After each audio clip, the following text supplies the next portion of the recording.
Hi, welcome back to the channel, beautiful beloved souls.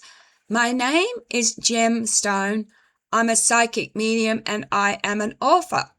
On this channel, we look at anything and everything through a lens. I mainly do commentaries, and I ask that if you are interested, I'm not pushing this on anyone, to stay to the end where I'm offering PDFs on how to channel or how to remote view. Having said that, I'm not claiming that I am an expert. I just know how to do both, and I just wanted to share my experiences and my abilities. But if you are not interested in that, and you do want to learn how to remote view, there are websites available that you can practice for free. Okay, this next commentary we're going to do is very interesting. Are humans under biological siege? Pandemics, profit, and the fear of invisible invasion. Introduction.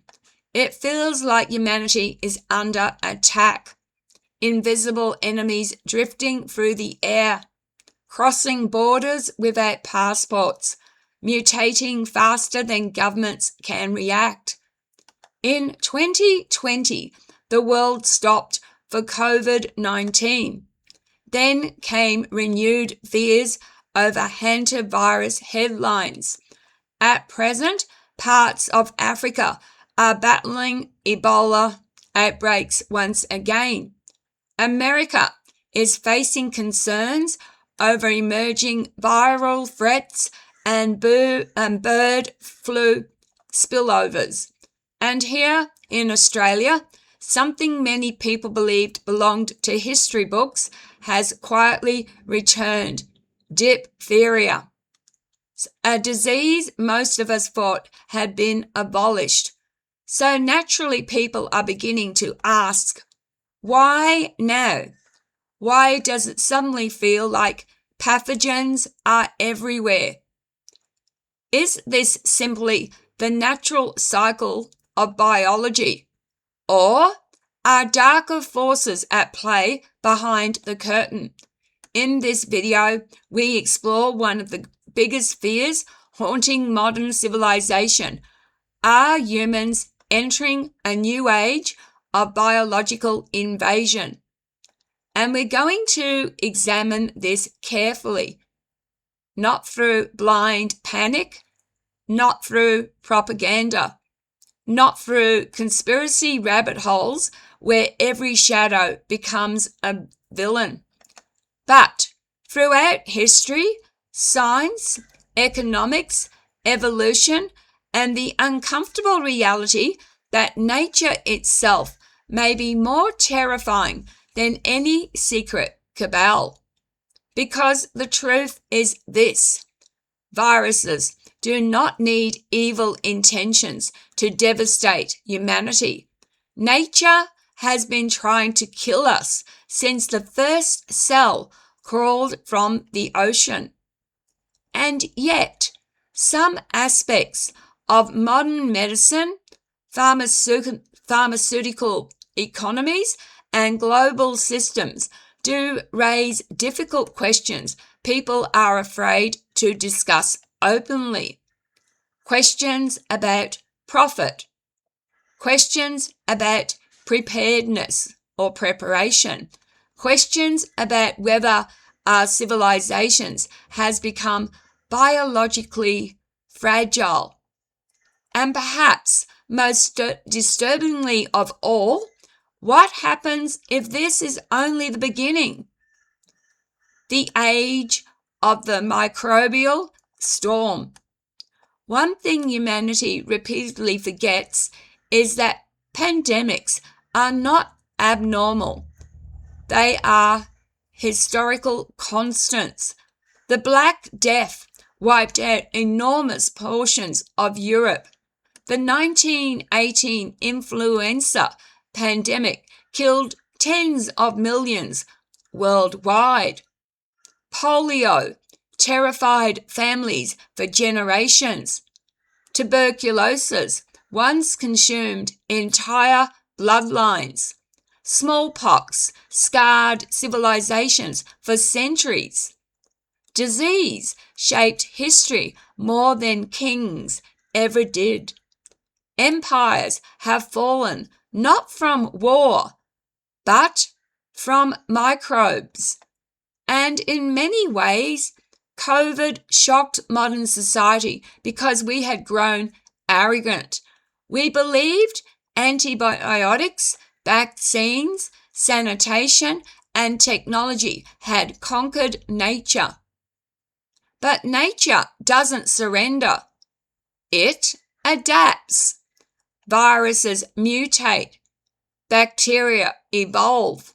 Pathogens leap species. And the more connected humanity becomes, the faster disease spread. A medieval plague travelled on ships and horses. Modern pathogens travel at the speed of aviation.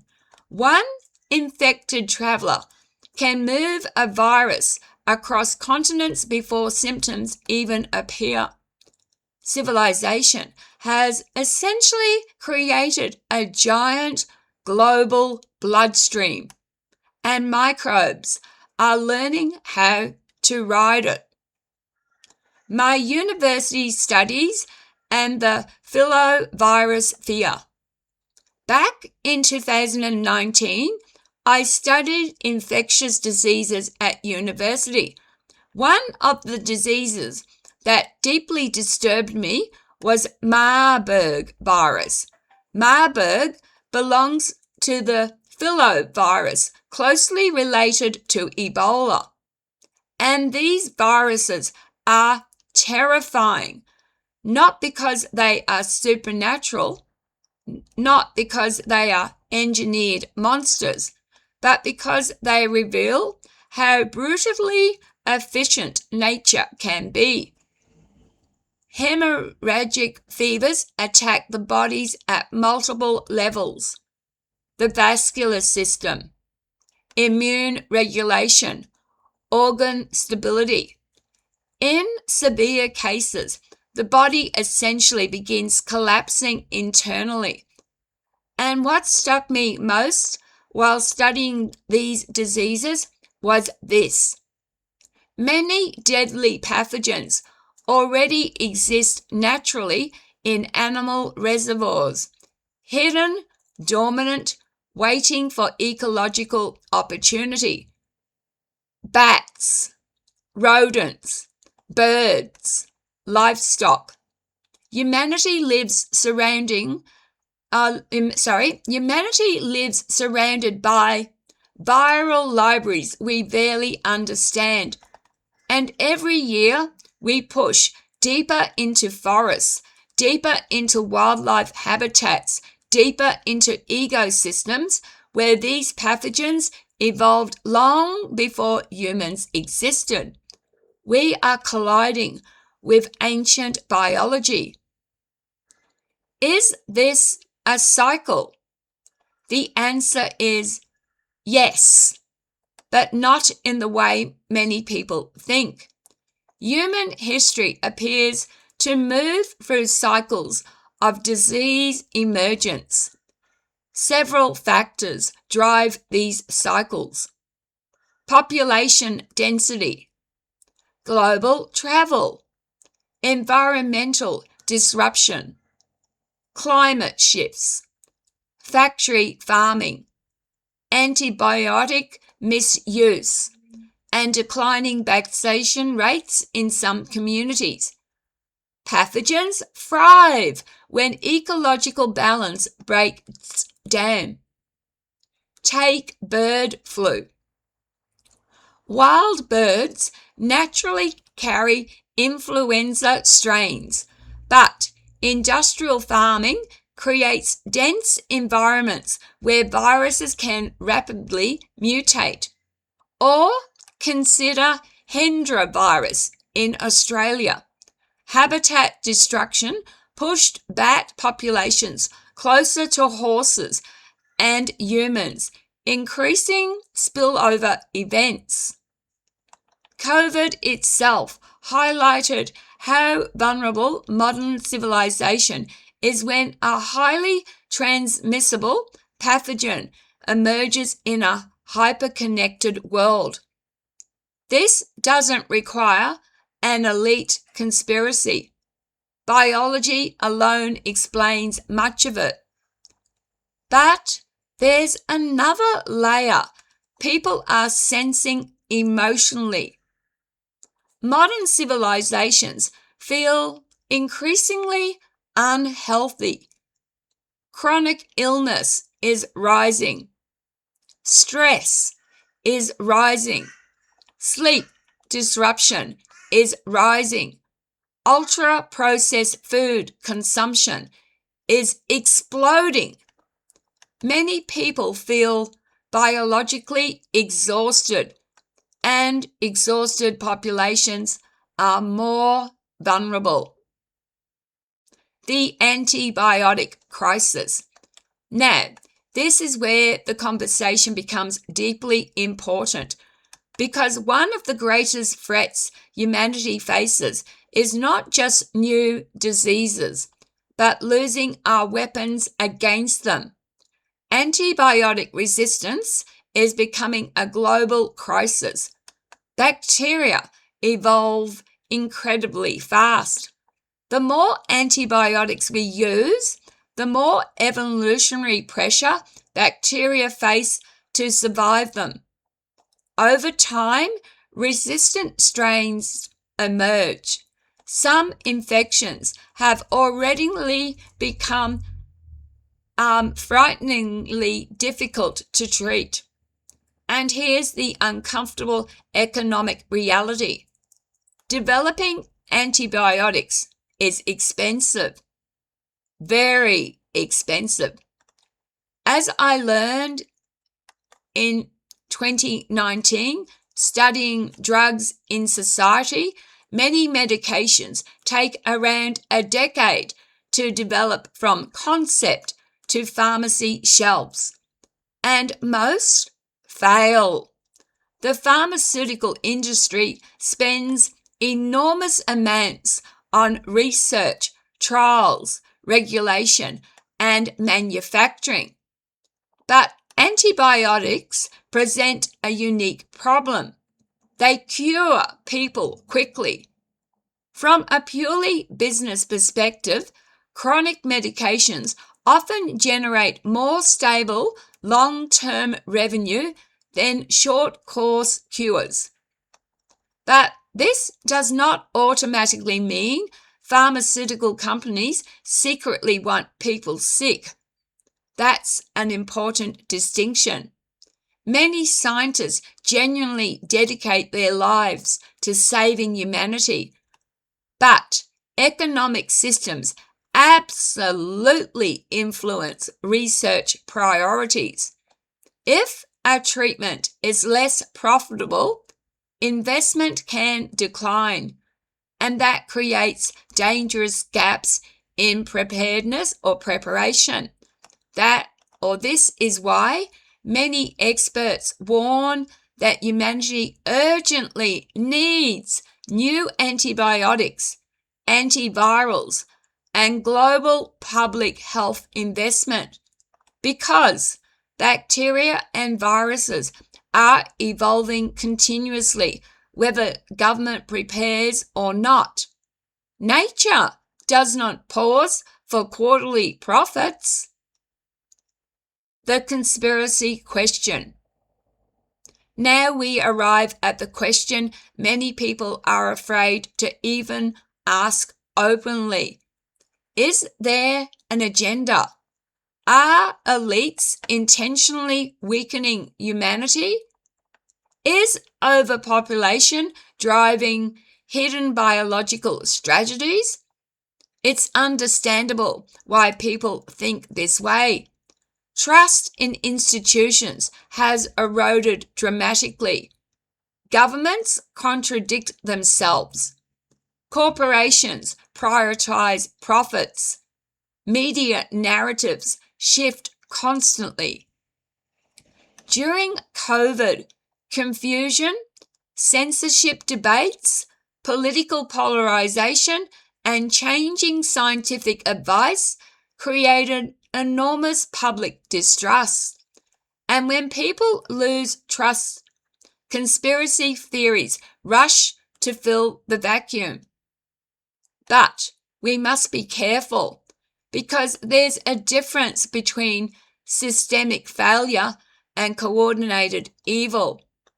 History shows us something important. Human systems often create disasters through greed, incompetence, short-term thinking, and bureaucracy without requiring a master plan. A forest can burn down through neglect without someone secretly lighting every tree. Now, does corruption exist? Absolutely.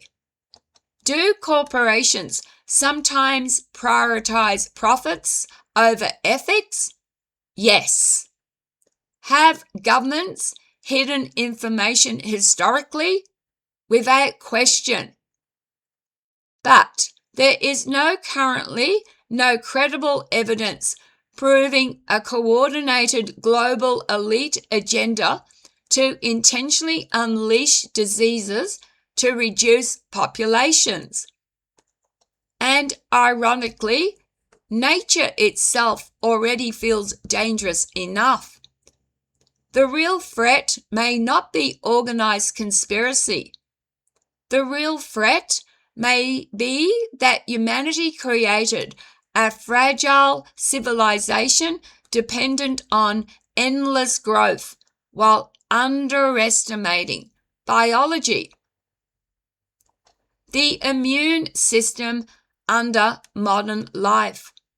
Still, many people intuitively feel that modern humans are weaker, and there may be some truth to that. Look at the modern environment. Microplastics, pollution, chronic stress, sleep deprivation, sedentary lifestyles, ultra-processed foods, social isolation, excessive screen exposure. Humans evolved under radically different conditions. Our immune systems developed in natural environments with microbial diversity, physical movement, sunlight, and different diets.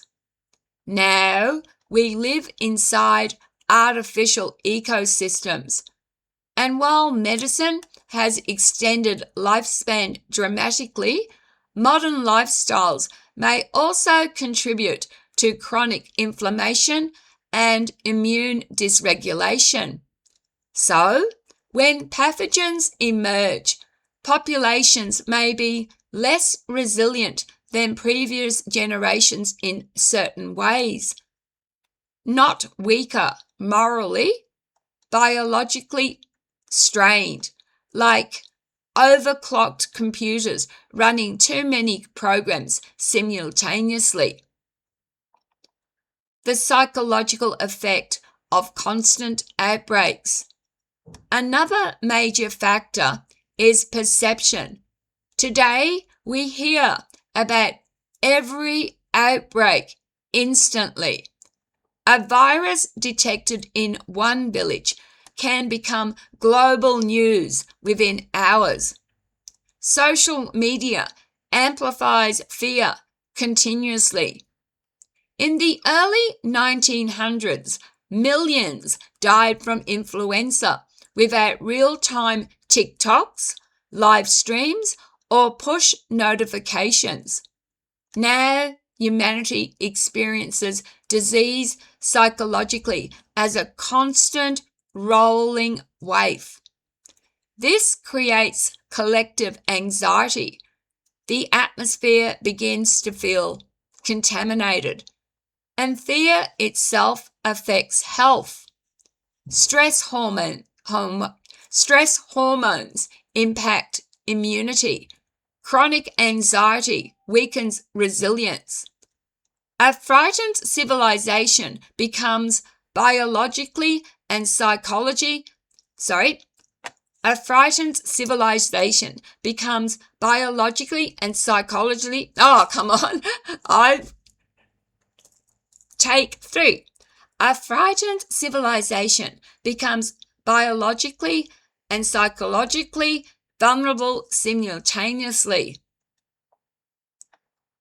The dark irony of human success. There's a deeper irony here. Human civilizations become so advanced that we disrupted the ecological systems that once buffered disease emergence. Deforestation increases animal-human contact. Climate change alters vector patterns. Urban overcrowding accelerates speed. Factory farming creates mutation opportunities. Globalization moves pathogens rapidly. In many ways, humanity engineered perfect conditions for outbreaks without intending to.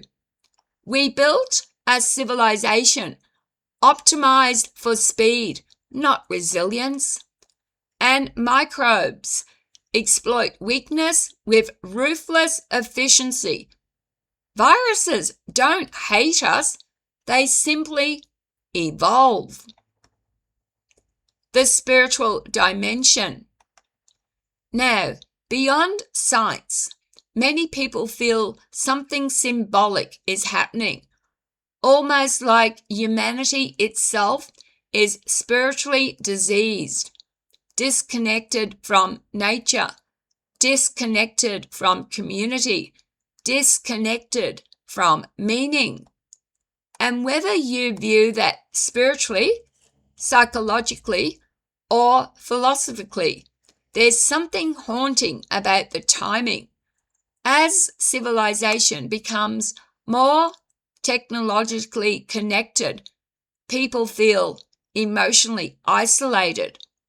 As medicine advances, chronic illness rises. As information expands, trust collapses. It's as if humanity mastered the external world while neglecting the internal one. And maybe outbreaks terrify us so deeply because they expose an uncomfortable truth. We are not as powerful as we believed. The smallest organism on Earth can bring civilization to its knees. That humbles humanity very quickly. Final thoughts. So, are humans under biological siege? Yes, but perhaps not from a secret elite army of engineered pathogens. Perhaps from something even older and more relentless, evolution itself. Nature is not peaceful. Nature is adaptive warfare occurring constantly at microscopic scale. And humanity entered the modern age believing technology alone could shield us from that reality. Now, the cracks are showing. That doesn't mean we should descend into paranoia. It means we need discernment. Question systems. Question profit motives. Demand transparency. Support real science. Strengthen public health. Strengthen our own bodies. But also avoid turning every tragedy into a grand hidden conspiracy without evidence. because fear can become its own infection. And once fear spreads unchecked, societies begin collapsing from within, even before the pathogen arrives. Maybe the real battle ahead is not simply against viruses. Maybe it's about whether humanity can rediscover balance before biology forces it upon us.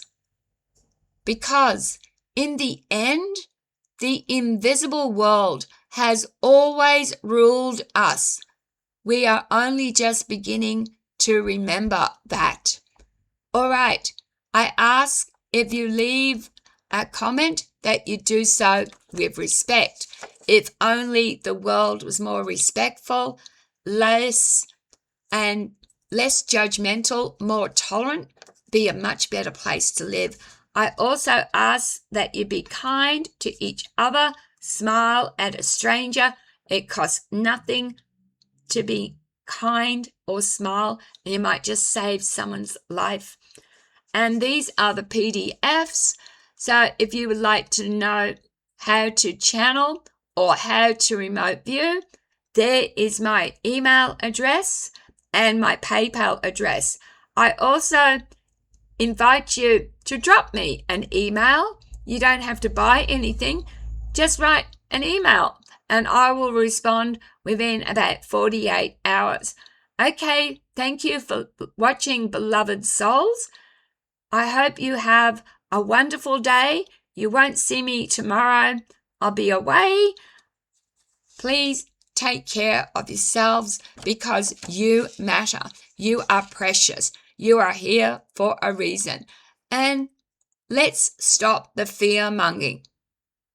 It's already a frightening enough world without adding fear. Thanks again. Love, light, and blessings. Goodbye.